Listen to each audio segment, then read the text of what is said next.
여러분, 이 말씀 내용은 다 잘 아는 이야기죠. 아마 한 번쯤은 들어봤을 것 같고, 교회를 안 다니는 사람들도 이 말씀은 조금 잘 아는 것 같습니다. 제 거 마이크 조금만 낮춰주세요. 오늘 여러분들에게 설교를 앞서서 짧은 이야기 하나를 한번 들려드릴 테니까 곰곰이 한번 생각해 보세요. 이 이야기가 어떤 이야기인지. 들어보세요. 어떤 한 아들이 있었습니다. 그는 따뜻한 집과 사랑 많은 아버지를 가지고 있었어요. 그런데 그 따뜻한 집과 사랑 많은 아버지를 뒤로하고 자신의 길을 떠나기로 결심했습니다. 더 멋지고 더 자유로운 삶을 위해서 집을 떠난 것이에요. 처음엔 매우 자유로웠어요. 밤 늦게까지 놀고 하고 싶은 대로 하고 마음껏 즐기고 원하는 걸 마음대로 하면서 마치 영화의 주인공처럼 지냈습니다. 그런데 그 사람의 끝은 결국 외로움, 후회, 그리고 고통만 남은 삶입니다. 이 이야기가 어떤 이야기인지 아신가요? 성경에는 방금 말한 이 이야기가 두 번 나옵니다. 하나는 오늘 우리가 읽은 누가복음 15장에 돌아온 탕자라고 우리가 잘 알고 있는 이 돌아온 아들의 이야기, 또 하나는 창세기에 나오는 아담의 이야기입니다. 아담과 탕자, 이 두 가지의 이야기는 이 동일한 내용을 가지고 있어요. 이 두 사람 모두 아버지의 집을 떠난 사람이기 때문이죠. 그리고 이 떠났던 아담과 그리고 돌아온 탕자, 이 두 사람을 아버지께서는 다시 받아주시고 다시 안아주셨습니다. 이 두 가지 이야기를 보면서 성경은 이것이 바로 은혜다라고 말을 해요. 우리가 사순절 기간 예수님의 길을 따라 걸어가면서 오늘은 주제가 은혜입니다. 은혜라는 주제로 한번 말씀을 나눌 텐데 곰곰이 생각해 보시기 바랍니다. 여러분, 은혜는 뭘까요? 하나님께서는요 이렇게 말씀하세요. 여러분들에게 이렇게 말씀하십니다. 너희는 충분히 괜찮은 사람이야. 왜냐하면 내가 너희를 사랑하기로 했기 때문에. 그렇기 때문에 여러분은 참 괜찮은 사람이라는 것입니다. 이것이 바로 성경이 말하는 은혜예요. 오늘 말씀을 통해서 여러분들이 너는 충분히 괜찮은 사람이야 라고 말씀하시는 하나님의 은혜를 경험했으면 좋겠습니다. 우리 옆에 있는 친구들한테 이렇게 인사해 볼까요? 너 충분히 괜찮은 사람이야. 인사해 봅시다. 입을 열어서 너 충분히 괜찮은 사람이야. 유라, 너 충분히 괜찮은 사람이야. 다 인사했나요? 뒤에 있는 친구한테 인사해 봅시다. 너 정말 충분히 괜찮은 사람이야. 정말 충분히 괜찮은 사람이에요. 재원이도 뒤에 보고 충분히 괜찮은 사람이야. 네, 좋습니다. 약간 지금 억지로 하는 것 같은데 여러분들은 단 한 사람 다 정말 충분히 괜찮은 사람이라는 사실을 기억했으면 좋겠어요. 여러분, 아까 말했던 것처럼 창세기에 나오는 아담의 이야기는 사실 교회 안 다니는 사람들도 다 알죠. 선악과를 먹은 이야기, 에덴 동산에서 하나님께서 금지하신 그 선악과를 먹은 이야기 말입니다. 아담의 이야기는요 이런 이야기예요. 이제는 여러분들이 청소년부쯤 됐으니까 성경의 이야기가 그냥 쓰여진 동화책 읽듯이 읽는 게 아니라 이게 무슨 의미인가, 어떤 이야기를 하려고 이 말씀을 우리에게 주셨는가를 생각해 봐야 돼요. 창세기에 나온 이 아담의 이야기는요 인간이 스스로를 구원할 수 있다고 착각한 그 환상에서 시작되는 이야기입니다. 이 선악과를 먹으면 하나님처럼 선악을 구별할 수 있는 능력을 가질 수 있다라는 뱀의 유혹에 넘어간 거죠. 이 아담은 선악과를 통해서 신과 같은 존재를 생각한 거예요. 결국 그 끝은 무한하신 하나님께로부터 등을 돌려서 독립하는 그 삶을 선택한 것입니다. 그런데 결국 그 아담의 인생은 어떻게 됩니까? 하나님께서 그 사실을 알고 아담과 하와를 불러요. 창세기 말씀을 보면 그렇게 써져 있어요. 그리고 그 아담과 하와를 에덴 동산 밖으로 쫓아내버립니다. 그 후에 아담은요 자신의 힘으로 생존을 위해서 고군분투해야 되는 삶이 나와요. 여러분, 생존을 위해서 고군분투하는 삶이 어떤 삶인지 감이 오나요? 아직 우리는 학생이니까, 여러분들 학생이니까 사실 여러분들이 내가 먹고 살기 위해서 막 열심히 일을 하고 돈을 벌고 막 치열하게 살아야 되는 그런 삶을 아직은 경험하지는 않았겠지만 물론 여러분도 힘든 삶을 사는 사람도 있을 거예요. 그러나 이 아담은요 정말 생존을 위해서 고군분투하는 삶을 살아야 된다는 거예요. 최근에 목사님이 오랜만에 이제 새로운 드라마를 하나 시작했어요. 원래 드라마 보는 거 좋아했는데 한동안 볼 시간도 없고 볼 만한 것도 없고 이렇게 있다가 최근에 엄청 유행하는 드라마가 있다라는 거예요. 뭘까요? 여러분 드라마 봐요? 시간이 좀 많은가 봐. 폭삭 소가수다를 보는데 예전에도 말했지만 목사님은 드라마 보면은 엄청 몰입해가지고 막 오열한단 말이야. 와, 폭삭 소가수다는 1회당 한 1.5회 눈물을 뽑아내는 드라마더라고요. 보는데 관식이 알아요? 관식이 박보검. 정말 치열하게 살던데요. 제가 근데 아직은 끝까지 안 봤고 아직 한 5회 정도까지밖에 안 봤는데 어제도 저녁 먹으면서 보다가 목이 메어가지고 딴 거 보자 하면서 막 이거 밥 먹으면서 볼 게 아니다 이러면서 그랬는데 진짜 치열하게 살더라고. 오늘 말한 것처럼 아담이 치열하게 사는 것 마냥 정말 그 아내와 아이들 먹여 살리려고 막 그런 고된 일까지 하는 걸 보면서 정말 치열한 삶이다라는 생각을 했어요. 그것처럼 아담도 정말 치열하게 살았더라고요. 근데 아담은요 아담이란 존재 자체도 있지만 인간을 대표하는 어떤 존재잖아요. 그래서 인간은요 그 에덴 동산 이후로 농사도 짓고요 막 문명을 발전시켜 나가요. 하나님으로부터 독립해서 살아가고자 다짐한 이 아담은요 결국 그 끝에 하나님처럼 됩니까? 그렇게 되지 못하고 죽음이라는 것을 직면하게 돼요. 신이라는 것은 죽음이 없는 존재잖아요. 끝이 없는 존재인데 그 신의 능력을 가지고 싶었던 그 아담으로 대표되는 인간은 온갖 기술을 개발하고 발전하고 문명을 발전시켜 나갔지만 결국 죽음이라는 한계 앞에 도달하게 된다는 것입니다. 이 말은요 영원한 구원을 인간이 이룰 수 없다라는 것을 말해요. 신처럼 된다는 것은 구원한다는 것이거든요. 우리 단어가 그래서 그렇지 우리가 다 같이 뭔가 내가 신적인 존재가 되고 싶어라는 것은 결국 내가 내 삶을 구원하고 싶다는 거예요. 모든 죄악과 죄로부터 완전 무결한 상태가 되고 싶다. 죽음도 없는 상태가 되고 싶다. 그러나 인간은 그 한계, 죽음이란 한계 앞에서 신과 같은 존재에 도달하지 못하게 됩니다. 그 죽음을 경험하면서 처절하게 경험하는 거죠. 근데 탕자의 이야기도 아담의 이야기랑 비슷해요. 자유를 꿈꾸면서 이 성경 말씀 보면 자유를 꿈꾸면서 이 사람이 아버지의 집을 떠나는 거예요. 근데요 그 끝에 어디에 도달해요? 아까 말씀해 보니까 들에서 어떤 걸 쳤다고요? 어떤 동물? 돼지를 쳤대요. 이게 무슨 의미냐면 그냥 뭐 좀 힘든 일 했구나 수준이 아니라 유대인들에게 돼지가 어떤 의미인가를 생각해 보면 되게 불결한 존재예요. 돼지를 친다라는 것은 유대인으로서 살아가는 그 사람들 문화 안에서는 진짜 나락까지 간 거예요. 사람들이 웬만해서는 나 이거 이 일 안 해 라고 하는 일까지 하게 된 거죠. 그게 바로 돼지를 쳤다라는 오늘 성경 말씀의 의미입니다. 그러니까 이 사람은 인생의 막장까지 내려간 거예요. 거기서 이 사람이 이제 생각한 거죠. 나 이제 죽게 생겼다. 이보다 밑이 있을까? 나는 내 인생 여기서 끝이다 라고 생각했습니다. 그런데 그 생각하는 때에 이 사람이 한 가지 더 떠올렸어요. 오늘 말씀을 보니까 아버지의 집에 가면은 아버지의 집에서 일하는 종들도 나보다 지금 잘 살 것 같은데 차라리 내가 다시 아버지의 집으로 돌아가서 그냥 종으로 살아야겠다. 더 이상 아들이 아니라 종으로라도 거기서 살게 해주면 내가 돼지 치는 것보단 낫지 않은가라는 생각을 합니다. 이 탕자는 나락에 떨어진 그곳에서 아버지의 집을 떠올린 거예요. 예수님은요 이 탕자 비유를 통해서요 탕자 이야기만 하신 게 아니라 아담의 현실, 그러니까 인간의 본질에 대해서 말씀하시는 거예요. 인간은요 아까 말한 것처럼 자기의 지혜와 지식으로 문명을 막 발전시켜 나가요. 기술도 발전했죠. 도시도 발전했죠.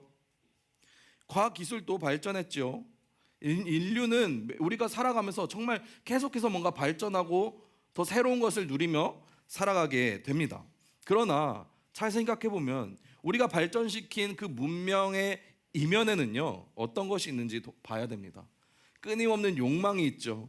불평등이 있죠. 파괴와 전쟁이 있죠. 우리가 발전시킨 그 과학기술이 결국엔 무기가 되어서 우리한테 돌아오고 이 세상에 전쟁이 일어나고 이런 끔찍한 일들이 계속되는 것입니다.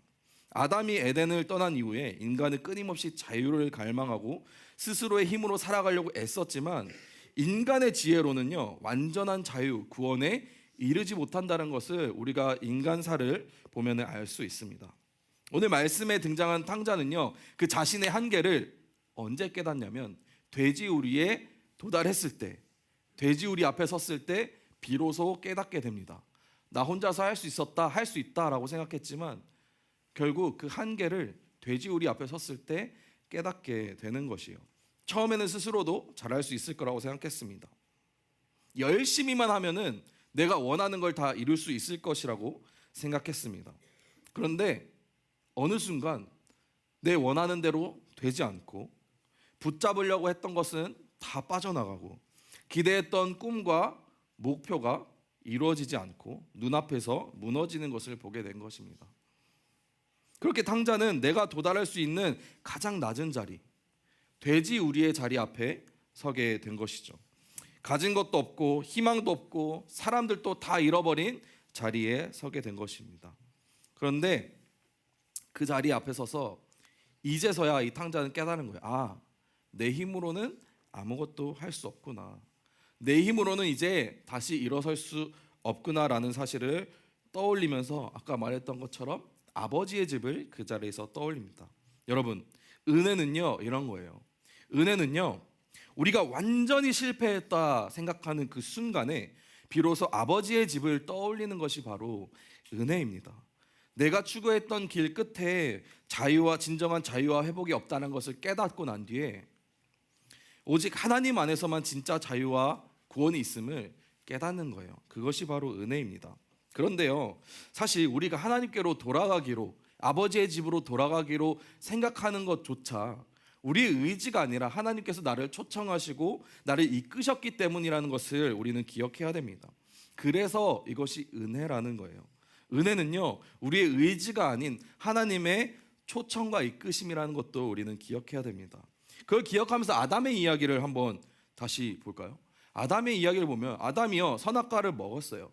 그 다음에 아담과 하와가 이런 걸 느껴요. 부끄러움이라는 걸 느껴요.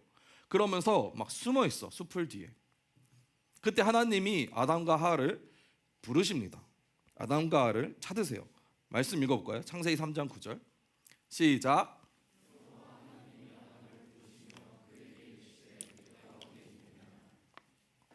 하나님이 아담을 찾으셨다는 거예요. 근데 반대로 탕자 이야기 한번 볼까요? 탕자 이야기 보면 돼지우리에서 죽음의 위기에 처했을 때 아버지의 집으로 돌아가야겠다 생각하는 사람이 누구예요? 탕자. 아버지가 돼지우리에 와가지고 아들아 가자, 이제 그만 일어나라 이렇게 말한 게 아니라 돼지우리 앞에서 좌절해 있는 탕자가 스스로 생각한 거예요. 아, 차라리 아버지의 집에 가야겠다. 그럼 탕자는 아담은 하나님이 찾아오신 거고 탕자는 스스로 하나님을 찾아간 건가요? 이 말씀에 분명히 비슷한 말씀이라고 그랬잖아요. 아담의 이야기와 탕자 이야기가. 근데 그 끝이 조금 다르지 않아요? 비교해놓고 보니까 아담은 죄 짓고 이렇게 숨어 있는데 하나님이 찾아오셔갖고 왜 숨어 있냐 라고 말하면서 물론 쫓아내긴 했지만 가죽옷도 지어주시고 하나님께서 먼저 찾아가셨단 말이에요.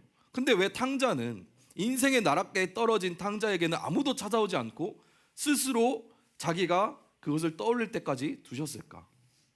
빌립보서 말씀은요 이렇게 말하고 있어요. 빌립보서 2장 13절 말씀 우리 한번 읽어봅시다. 시작. 너희 안에서 행하시는 이는 하나님이시니.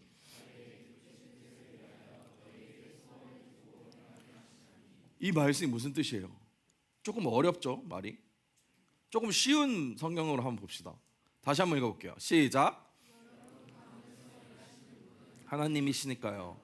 하나님은 여러분이 하나님의 기뻐하시는 일을 하도록. 말씀을 보면 즉 우리가 우리의 생각과 행동을 하나님께서 우리가 하게 만드신다는 거예요. 그러니까 결국 탕자가 돌아올 수 있었다는 것은 스스로 생각하고 결정한 게 아니라 그 회개로 이끄신 성령님의 인도하심이 있었다라는 것이에요. 이 말씀을 보면서 이 빌립보서의 말씀을 통해서 다시 한번 탕자의 모습을 보니까요, 우리가 회개하는 것마저도 은혜구나. 내가 선택하고 내가 깨달아서 이렇게 하는 게 아니라 하나님이 나의 그런 마음을 주셨기 때문에, 그런 생각을 주셨고 내가 그렇게 행동하기 때문에 그렇게 할 수 있었던 거구나라는 것을 알게 되었습니다. 우리 주변에 보면요, 두 종류의 사람이 있어요. 한 사람은요, 인생의 가장 낮은 자리까지 떨어진 사람이에요. 다 실패했어. 그래서 이 사람이 어떤 마음을 가지고 있었냐면 세상 탓으로 돌린 거예요. 내 실패를. 이 세상이 나를 이렇게 만들었어. 이 나쁜 죽일 놈의 세상. 이 사회 구조가 문제야. 저 부자들만 배불리 먹고 살고 이 더러운 세상 하면서 세상을 막 욕해요. 그러면서요, 자기 자신을 막 학대해요. 스스로를 파괴하는 거예요. 하나님을 찾지도 않아요. 그러면서 어떻게든 다시 한번 올라가 보려고 막 혼자 발버둥을 치는 거예요. 그러나 그렇게 발버둥 칠수록 그 사람은 더 어두운 삶으로 내려가게 됩니다. 근데 이런 사람도 있습니다. 이 사람 역시 똑같이 인생의 나락까지 떨어진 사람이에요. 가장 낮은 자리, 막장까지 떨어진 사람이에요. 그런데 이 사람은 탕자처럼 그 순간 그 자리에서 하나님을 떠올리는 사람입니다. 이제 내 힘으로는 아무것도 할 수 없다. 하나님 없이는 한 걸음도 갈 수 없다라고 생각하며 하나님을 찾는 사람이 있다라는 것입니다. 이 둘의 차이는 무엇일까요? 바로 하나님의 은혜에 대해서 아는지 모르는지, 하나님의 은혜를 경험했는지 안 했는지, 그 차이가 있는 것입니다. 탕자가 돼지우리에서 아버지의 집을 떠올렸던 것처럼 우리도 우리 삶에서 가장 어두운 순간, 깊은 절망의 순간에 누굴 떠올려야 돼요? 누굴 떠올려야 돼요? 그 순간에 하나님을 떠올려야 된다는 것이에요. 그것이 우리의 노력이 아니라 하나님께서 우리에게 주신 은혜라는 것을 기억해야 돼요. 우리가 그 힘든 상황 속에서도 하나님을 떠올릴 수 있다. 여러분들이 학업에 지치고 마음이 어렵고 아플 때에 하나님을 떠올릴 수 있다. 그것이 은혜라는 거예요. 우리가 은혜에 대해서 생각할 때는 약간 어떤 걸 받는 걸 생각해요. 와, 너 진짜 나 오늘 은혜 받았어 할 때 하나님께서, 혹은 내 삶 가운데 하나님의 은혜가 있어라고 할 때 어떤 사람들이 이렇게 생각해요. 하나님이 나에게 주신 것, 하나님 이런 거죠. 축복 같은 걸 생각한다는 거죠. 하나님 나에게 어떤 걸 해결해 주셨어. 그럼 나 은혜 받았다. 그런데 오늘 말씀이 말하고 있는 은혜는요, 내가 받아서 은혜를 받았다라고 고백하는 것이 아니라 그 힘든 순간에 단지 하나님을 떠올렸는데 하나님이 떠오르는 것 자체가 은혜라는 거예요. 은혜라는 게 다른 게 아니에요. 꼭 모든 문제가 해결돼야만 하나님의 은혜입니다, 하나님의 은혜로 해결되었습니다가 아니라, 물론 그것도 하나님의 은혜지만 우리가 힘든 순간에 단지 하나님을 떠올리는 것만으로도 하나님의 은혜가 있다라는 것입니다. 근데 여기서 끝이 아니에요. 더 놀라운 거는 오늘 말씀을 보면 그 가장 낮은 자리에서 하나님을 떠올리고 하나님께 갈 때 하나님께서는 이미 우리를 기다리고 계셨다는 겁니다. 탕자가 집을 떠나서 돼지우리에 도달하기 전부터, 이미 집을 나간 그 순간부터, 우리가 하나님에게 등을 돌리고 나간 그 순간부터 하나님께서는 우리를 기다리고 계시다는 거예요. 여러분들이 죄를 짓고 하나님을 떠나고 예배 자리에서 멀어졌을 때에도 여전히 하나님께서는 기다리고 계신다는 겁니다. 심지어 우리가 하나님을 생각하지 못할 때도, 하나님을 생각조차 못할 때에도 하나님은 우리를 기다리신다는 거예요. 하나님은 절대 떠나시는 분이 아닙니다. 그렇기 때문에 여러분은 이 사실 꼭 기억했으면 좋겠어요. 내 삶의 힘든 순간에도 하나님을 떠올리는 것, 그것만으로도 여러분 삶에 은혜가 시작되는 순간입니다. 말씀을 마무리할게요. 사랑하는 우리 프론트인 친구 여러분, 탕자의 이야기는요, 어쩌면 우리 모두의 이야기일 수도 있는 것 같습니다. 우리 모두 스스로의 힘과 지혜로 살아가려고 애쓰지만 결국 어느 순간에는 내가 원했던 자리에서 멀어져 있고 마음 깊은 곳에 채워지지 않은 공허함만 남아있을 때가 있는 것 같습니다. 나의 인생이 실패한 것 같고 세상의 기준에는 턱없이 모자란 것 같은 생각이 들 때, 그 두려움과 막막함이 내 삶에 가득할 때, 그 자리에도 하나님의 은혜가 있습니다.